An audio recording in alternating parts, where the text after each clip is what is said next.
Hey everybody, I've been noticing lately that a lot of these carburetors that come in for rebuilds have what only can be described as an alarmingly high setting on the floats, or sometimes quite low.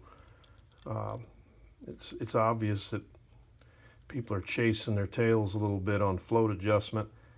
It's easy enough to establish the baseline.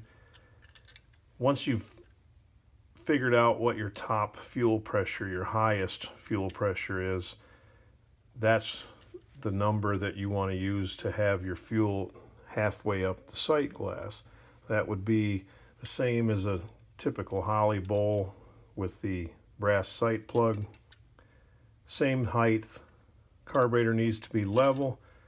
The way that you make it level is either use a pocket level or your cell phone with the correct app, or you can just use the carburetor as a level. If you make the fuel the same height on both sides of the bowl, it's level. At that point, if you had 7 pounds, you would make sure the fuel, you would adjust it to get the fuel at the center of the window, loosen the lock nut, raise it, lower it. If you have a belt drive that has 3 or 4 pounds in an idle, when it's idling, the fuel will be at the bottom edge of the hole. When you rev it up, it'll be in the middle. If you don't use that method, or don't want to use that method, you can also use the measurement, which this is a 3/8 drill bit. Gets you pretty close. Set it so that it just touches the float, and that will get you very close on just about any application. You can also tell if your fuel pressure gauge is accurate or not.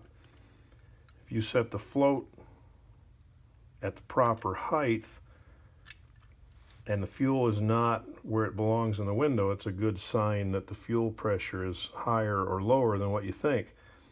If you take a bowl off and the float is sunk extremely deep in the fuel, it's a pretty good bet that you've got too much fuel pressure. We've been having a lot of problems with gauges lately. The accuracy of them is kind of scary, actually. It's not very good at all. Not sure what the answer is. We're trusting these expensive engines to cheap, poorly manufactured gauges.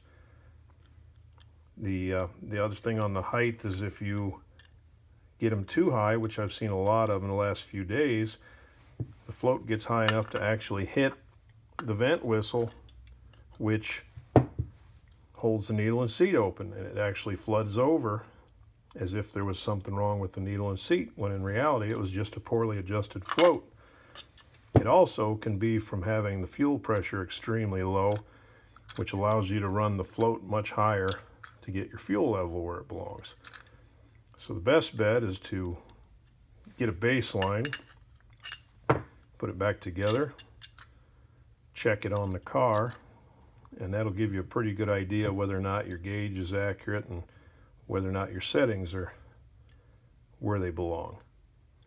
Hope you all have a good day. See you later.